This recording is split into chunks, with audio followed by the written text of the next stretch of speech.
जब कभी भी महाभारत की बात होती है तो हम अर्जुन, कर्ण, भीष्म या द्रोणाचार्य को याद करते हैं। लेकिन महाभारत युद्ध में एक ऐसे योद्धा थे जो अगर अपनी पूरी शक्ति के साथ और पूरे मन से लड़े होते तो शायद महाभारत युद्ध का नतीजा अलग भी हो सकता था।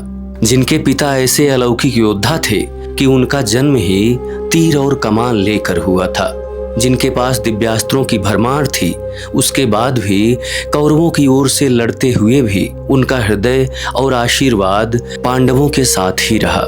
नमस्कार दोस्तों, मैं हूं विपिन त्रिपाठी और धर्म दर्पण के इस अंक में हम बात करेंगे सप्त चिरंजीवियों में से एक कुरुवंश के कुल गुरु कृपाचार्य की। वीडियो पसंद आए तो इसे लाइक और शेयर जरूर करें। चैनल पर नए हैं तो चैनल को सब्सक्राइब कर बेल आइकन जरूर प्रेस कर लें, जिससे आगे भी आप हमसे जुड़े रहें। दोस्तों, कृपाचार्य महाभारत के एक ऐसे पात्र हैं जिनका जीवन सबसे ज्यादा रहस्यमयी है। उनके जन्म की कथा तो इतनी अद्भुत है कि लोगों को विश्वास ही नहीं होता कि ऐसा भी हो सकता है। दरअसल इस कहानी की शुरुआत होती है महर्षि गौतम के पौत्र शरद्वान से। महर्षि शरद्वान के विषय में ऐसा वर्णन है कि उनका जन्म धनुष बाण लेकर ही हुआ था। उन्होंने वेदों के बजाय धनुर्विद्या को ही अपनी तपस्या बना लिया था। लेकिन जैसा कि ज्यादातर होता है, उनकी कठोर तपस्या और युद्ध कौशल से स्वर्ग के राजा इंद्र घबरा गए। इंद्र को लगा कि शरद्वान स्वर्ग पर कब्जा कर सकते हैं, इसलिए इंद्र ने उनकी तपस्या भंग करने के लिए जनपदी नाम की एक बहुत ही सुंदर अप्सरा धरती पर भेजा।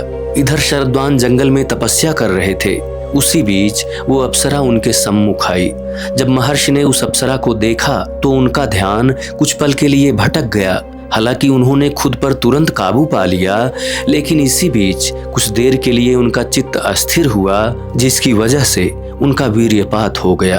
तपस्वी महात्मा का तेज सरकंडे पर गिरा और वीर्य गिरते ही वह घास दो हिस्सों में बट गई और वहां से दो जुड़वा बच्चों का जन्म हुआ, एक पुत्र और एक पुत्री। जिस समय यह घटना घटी उसी समय हस्तिनापुर के राजा शांतनु वहां शिकार खेलने आए थे। उन्होंने जब उन अनाथ बच्चों को देखा तो उन्हें उन पर दया आई। उन्होंने बच्चों को गोद ले लिया और दया के कारण ही बच्चे का नाम कृप और कन्या का नाम कृपी रखा।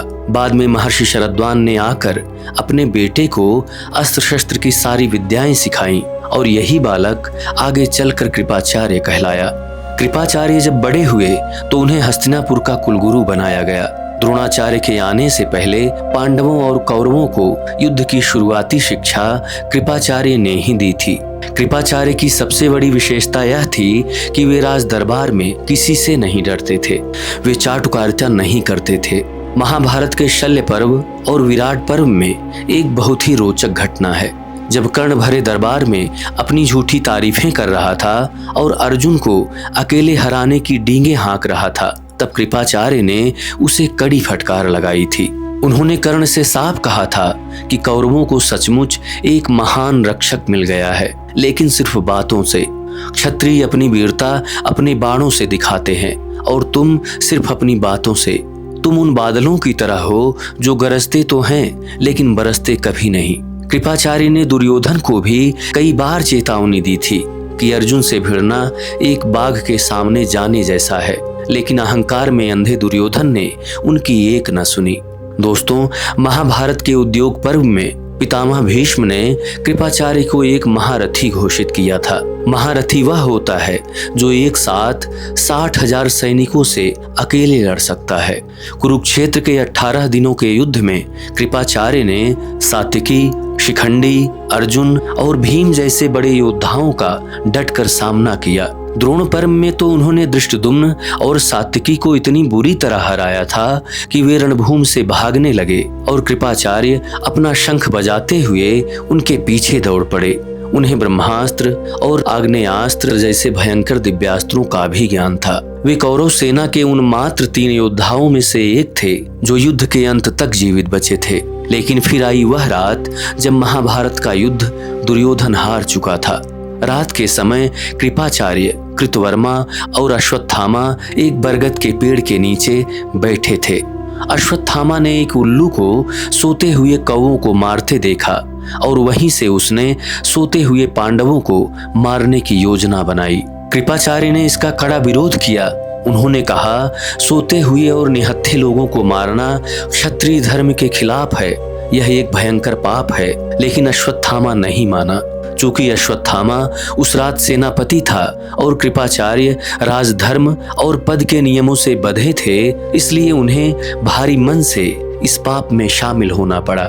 युद्ध के बाद पांडव विजयी हुए। जब महाराज युधिष्ठिर राजा बने तो उन्होंने कृपाचार्य के ज्ञान का सम्मान किया और उन्हें अपना मार्गदर्शक बनाया। बाद में जब पांडव स्वर्गारोहण के लिए हिमालय जाने लगे तो उन्होंने अर्जुन के पोते राजा परीक्षित को हस्तिनापुर की गद्दी सौंपी और राजा परीक्षित को अस्त्र शस्त्र और धर्म की शिक्षा देने का जिम्मा कृपाचार्य को ही दिया गया।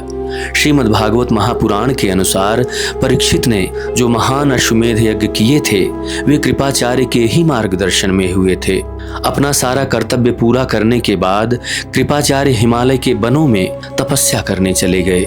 दोस्तों, शास्त्रों के अनुसार कृपाचार्य उन 8 महापुरुषों में शामिल हैं जिन्हें कभी ना मरने का वरदान प्राप्त है। वे अपनी निष्पक्षता, ज्ञान और अटूट धर्म पालन के कारण हमेशा के लिए अमर हो गए। इतना ही नहीं, विष्णु पुराण के अनुसार जब यह मनवंतर खत्म होगा और भविष्य में 8वां मनवंतर शुरू होगा, तब कृपाचार्य ब्रह्मांड को चलाने वाले सप्त ऋषियों में से एक होंगे। तो यह थी कृपाचार्य की संपूर्ण कहानी।